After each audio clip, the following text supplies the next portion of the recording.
तो अब तू प्रज्ञा से शादी करना चाहता है? हाँ, और ये फैसला मैंने बहुत सोच समझ के लिया है और यही सबके लिए अच्छा है। लेकिन तू प्रज्ञा से प्यार नहीं करता। मैं प्रज्ञा से अभी प्यार नहीं करता, लेकिन वो तो मुझसे प्यार करती है ना। और यार वो इतनी अच्छी है कि धीरे धीरे मुझे भी उससे प्यार हो जाएगा। और जो उसने मेरे परिवार के लिए किया है ना, वो कोई सगा संबंधी भी नहीं करेगा। और अब मैं उससे मुंह नहीं मोड़ सकता। सुरेश, मैं जानता हूँ उसने तेरी फैमिली के लिए बहुत कुछ किया है, बट यार ये तो कोई रीजन नहीं हुआ ना किसी से शादी करने का। I mean, तू बुलबुल से प्यार करता है यार। मैं बुलबुल से प्यार करता था। इसी खिड़की से हर रोज रात को प्रज्ञा को गुड नाइट कहने के बहाने में बुलबुल को देखता था। उसे लिखा हुआ हर खत है मेरे पास, रात रात भर उन्हें पढ़ा करता था, लेकिन अब नहीं। मैं वो यादें भूलना चाहता हूँ। दोबारा इस खिड़की से कभी बाहर नहीं देखूंगा। हाँ, ये समझने में मुझे देर लगी कि ये एक सपना था, ऐसा सपना जो मैं खुली आंखों से देख रहा था। लेकिन इस वक्त जो मैं प्रज्ञा के लिए महसूस करता हूँ वही सच है। तो अरविंद, क्या ये काफी नहीं है शादी करने के लिए? और मुझे तो लगता है कि हकीकत सपने से ज्यादा अच्छी है यार।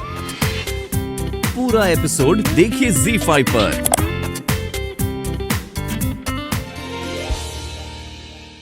सोई क्यों नहीं अभी तक? वो ऑफिस का काम था ना, तो थोड़ा टेंशन का काम था तो शाम को खत्म कर लेती। दादी के साथ गप्पे लड़ा दी। ओह दी, लेक्चर मत दे। उस वक्त मेरा मन नहीं था। अच्छा ठीक है। बुलबुल, तेरा वो बॉस इतना खड़ूस है ना, तो नौकरी छोड़ देना। ऐसा नहीं है दी, वो खड़ूस नहीं है। क्या हुआ? अचानक क्या हो गया? पहले तो उसकी बुराइयां करते नहीं थकती थी, आज वो खड़ूस नहीं है, अच्छा है। चक्कर क्या है? ओह दी, वैसे मुझे एक बात बता, तू यहाँ क्या कर रही है? सुरेश जी के बारे में सोच रही है, राइट? उनके बारे में सपना देखा होगा जहाँ पे वो PL फाइल करे। जोक था? हाँ, हंसू? हंस ले। वैसे भी तेरा होने वाला पति है वो, और सारा मोहल्ला तो हंसता है उस पे। थप्पड़ पड़ेगा। दी, रातों की नींद किसने चुराई? वो भी उसने जो इतना बोरिंग है, मिस्टर सुरेश। हद कर दी थी तूने। तो वैसे ही नहीं नींद आ रही, ऊपर से तू। बीच रात में उठने का तो बेचारी सिर्फ प्रज्ञा को ही बुखार था, अब बुलबुल को भी हो गया। लेकिन बुलबुल को तो प्यार नहीं हो गया, उसको भी नींद नहीं आ रही है। दी, अब छुपा मत, बोल दे प्लीज। कुछ नहीं बुलबुल, बता ना प्लीज। ऐसे दोराहे पर खड़े हूँ, तू नहीं समझेगी बुलबुल। हाँ, मैं स्टूपिड हूँ, आई नो। जरूर सुरेश के बारे में सोच रही है तू।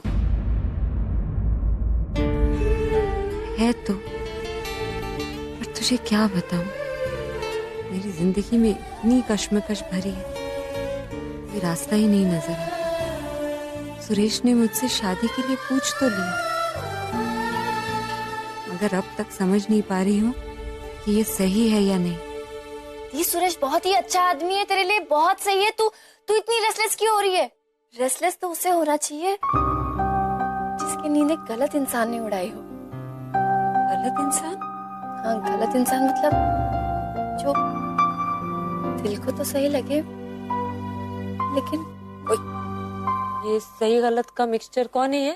दी, मैं बस एग्जाम्पल दे रही थी तुझे, ओके? झूठ मत बोल।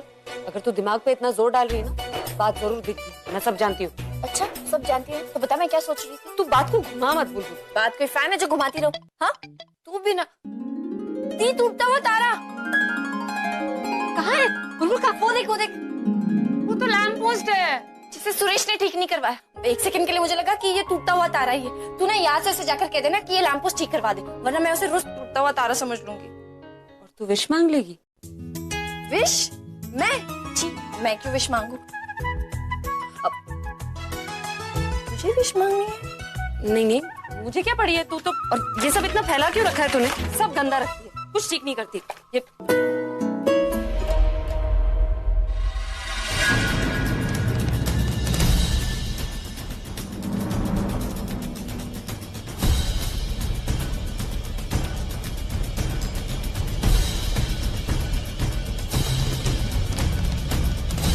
आप यहाँ मेरे घर में आग लगाकर आप लोग यहाँ हंसी मजाक कर रहे हैं? और तू कितनी बेशर्म लड़की है तू, जिस बात को दुनिया की हर लड़की दुनिया से छिपाती है, उसी बात का तमाशा बनाकर तुमने मेरी बेटी की शादी तोड़ दी। तुझे तो कहीं शर्म के मारे डूब बनना चाहिए। तुझे और कोई नहीं मिला था मेरे बेटे के अलावा? और तू क्या सोचकर गई थी तू टीवी पर? हाँ, तू है कौन? तुम जैसे लोगों की औकात क्या है? बहुत स्मार्ट समझती हो अपने आप को, इसीलिए टीवी पर गई थी। जानती हूँ मैं, कॉलेज में पढ़ाती है और एक बार शादी टूट भी चुकी है, इसीलिए दूसरों की जिंदगियां बर्बाद करती फिरती है।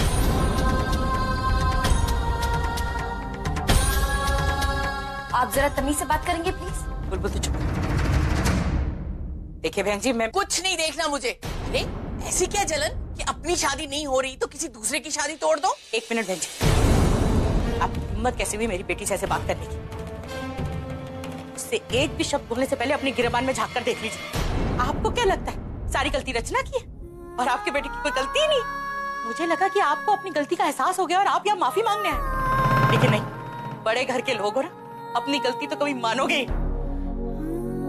वो तो हमारे संस्कार अच्छे जो हमने आपको इस घर में आने दिया, और यहाँ खड़े होकर आप इतना कुछ बोल रही हैं। संस्कार? वो तो मैं देख ही रही हूँ। आपने एक ऐसी लड़की को पनाह दी है जिसने सारी मर्यादा तोड़कर सब कुछ कर लिया, और दूसरी ये आपकी बेटी जो उसी गलती को सच साबित करने के लिए सबके सामने झूठा नाटक कर रही है, इसीलिए इसकी शादी आज तक नहीं हुई और कभी होगी भी नहीं। अगर गलती से कोई रिश्ता आ भी गया ना तो वो भी टूट जाएगा। क्या बकवास कर रही हैं आप?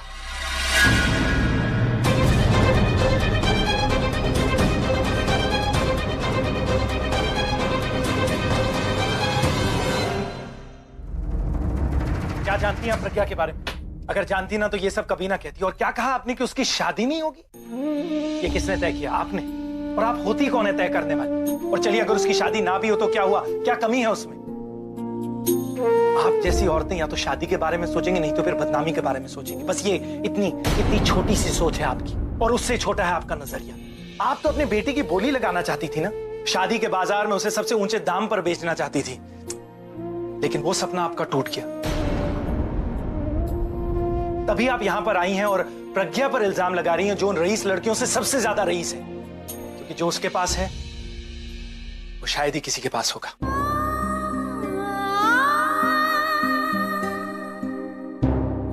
अपनी जिम्मेदारियों को बखूबी निभाया है उसने। अपनी मां का ख्याल रखती है, अपनी बहन से बेहद प्यार करती है, अपने घर को चलाने के लिए नौकरी भी करती है और आंटी जी के साथ मैरिज हॉल को भी चलाती है। अपना दुख किसी को नहीं दिखाती और हर मुश्किल को एक मुस्कुराहट के साथ झेलती है, और आप उसे शर्मिंदा करें क्योंकि उसकी शादी नहीं हुई। एक औरत होकर एक औरत का दुख नहीं आप समझती?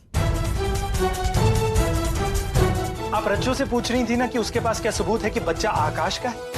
माफ कीजिए, क्या मैं आपसे पूछ सकता हूं कि आपके पास क्या सबूत है कि आकाश अपने ही बाप का बेटा है?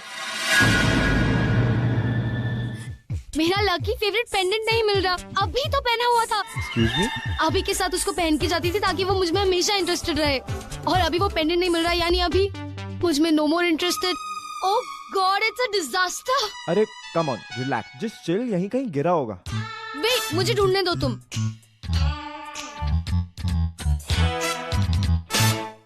ये पार्किंग लॉट में कैसी मीटिंग हो रही है aunty? Anyways, you don't worry, मैं उनसे साइन करा लेती हूँ, ठीक है? बाय।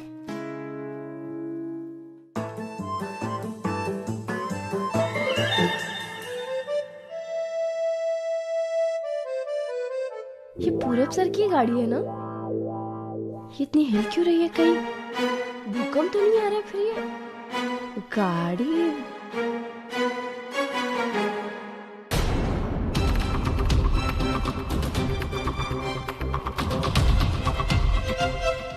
डिस्गस्टिंग, एक नंबर का लीचड़ है। क्या कहा तुमने? मैंने कहा कि आप एक नंबर के डिस्गस्टिंग आदमी हो, लीचड़ आदमी हो आप। क्या बकवास कर रही हो?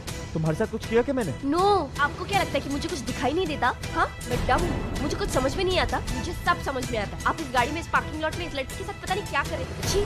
तुमसे क्या मतलब? मतलब ये कि एटलीस्ट ऑफिस में तो झूठ मत बोला करिए कि आप यहाँ पे मीटिंग कर रहे हैं। वो आंटी को लगा कि आप यहाँ पे मीटिंग कर रहे हो, इसलिए मुझे भेज दिया ये साइन करने के लिए। सुनो मेरी आप सुनो मेरी बात। कल ऑफिस में मेरे इतने करीब आ गए, मुझे अनकंफर्टेबल लगा, इसलिए मैंने आपको धक्का दिया। मुझे लगा कि मैं शायद गलत होंगी, इसलिए मैं आपको सॉरी बोलने आई थी। और मुझे क्या पता था कि आप भी मुझ पे चांस मार रहे थे। सही समझा था मैंने। आप भी उसी टाइप की लड़की हो जो बाकी लड़कियों पे चांस मारते रहते। और ये रही आपकी फाइल, साइन कर लेना और ऑफिस में किसी को दे देना। मैं जा रही हूँ घर। और सुनो, I am very sorry to interrupt you. मैं आप जैसे डिस्गस्टिंग आदमी के पास भी नहीं आना चाहती।